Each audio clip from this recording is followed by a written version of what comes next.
जो जातिवाद में बढ़ जाते हो, जब वोट देने जाना तो एक ही बात दिमाग लगा लेना, खाली अफगानिस्तान की स्थिति याद कर लेना, आपको पता चल जाएगा कि आपको वोट कहां देना है, मुहर कहां लगनी है। मैं किसी पार्टी विशेष का आदमी नहीं हूं, लेकिन मैं भारत का आदमी हूं और मुझे इतना तो पता ही है कि भारत किन हाथों में सुरक्षित है।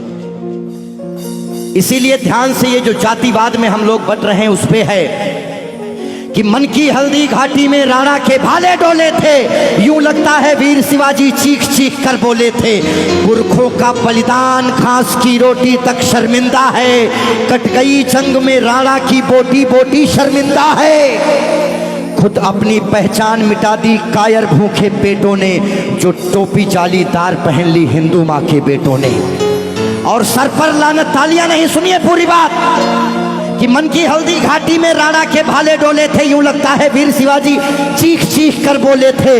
पुरखों का बलिदान घास की रोटी भी शर्मिंदा है, कट गई जंग में राणा की बोटी बोटी शर्मिंदा है। खुद अपनी पहचान मिटा दी कायर भूखे पेटों ने, जो टोपी जालीदार पहन ली हिंदू माँ के बेटों ने। सर पर लानत वाली छत से फिर खुला ठिकाना अच्छा था, टोपी गोल पहनने से तो मर जाना ही अच्छा था।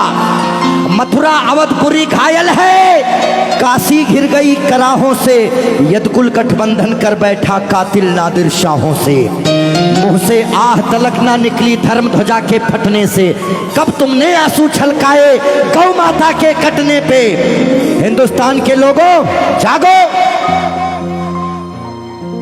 कब तुमने आंसू छलकाए गौ माता के कटने पे। जागे नहीं अगर आज हम, तो ये प्रश्न पीढ़ियां पूछेंगी। हमारे पास दो ही ऑप्शन है, या तो हम अपनी आने वाली पीढ़ियों के लिए चेतावनी बन जाएं या मिसाल बन जाएं। ना हम कश्मीरी पंडितों को भूलेंगे और ना राम भक्तों पे गोलियां चलाने वाले को भूलेंगे। ये वही भारत है, ध्यान रखिएगा। किसी बहकावे में नहीं आना है कि कब तुमने आंसू छलकाए गौ माता के कटने पे, और जागे नहीं अगर हम, तो ये प्रश्न पीढ़ियां पूछेंगी। गन पकड़े हिंदुओं के बेटे और बुरके से लदी बेटियां पूछेंगी, बोलेंगी हे यार पुत्र इतना उद्धार किया होता, खतना करवाने से अच्छा हमको मार दिया होता। और सोते रहो सनातन वालों तुम सत्ता की गोदी में, पर सांस आखिरी तक भगवा की रक्षा हेतु लड़ूंगा मैं। शीश कलम करवा दूंगा पर कलमा नहीं पढ़ूंगा मैं, शीश कलम करवा दूंगा। आने याद रखना, हमारे भारत में 29 राज्य हैं, जिसमें से खाली 22 राज्यों में हम लोग बहुसंख्यक हैं, बाकी अल्पसंख्यक। इसीलिए मैं भजन भी गाता हूं, मैं जागरण भी करता हूं, क्योंकि मैं भारत, मेरा चैनल कभी भी बदल सकता है। अभी देशभक्ति चल रहा है, कभी कभी कपिल शर्मा लग जाएंगे, फिर कभी आस्था लग जाएगा। लेकिन एक बात का ध्यान रखना, हमेशा हम आज़ाद कैसे हुए ये बहुत मायने नहीं रखता है, लेकिन हम गुलाम कैसे हुए ये बहुत ज़्यादा मायने रखता है। आप जानने का प्रयास करना कि ऐसा क्या हुआ होगा भारत में जो पूरा अखंड भारत गुलामी की तरफ बढ़ गया।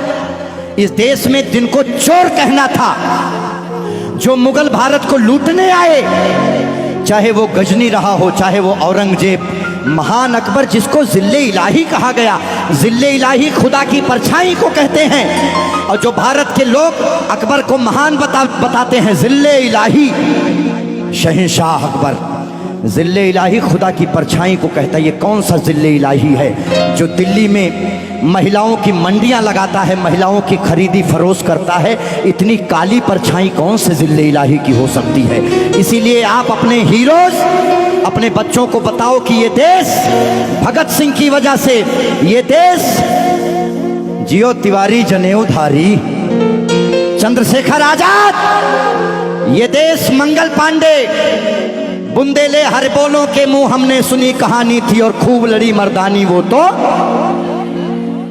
हमारे यहाँ महिलाएं घूंघट करती हैं क्योंकि यहाँ लुटेरे आए भारत में, लूटे, डोलियां लूटे, महिलाओं के साथ दुराचार किए, जिसकी वजह से उन्हें पर्दे में रखा जाने लगा। भारत के लोगों, 2022 का चुनाव आपके सर पे है। मोहर लगाने से पहले सोच लेना कि भारत वाकई में किन हाथों में महफूज है। बाकी आगे आपकी मर्जी। बोलिए भारत माता की। आइए, रोक दो भाई, इतना काफी है।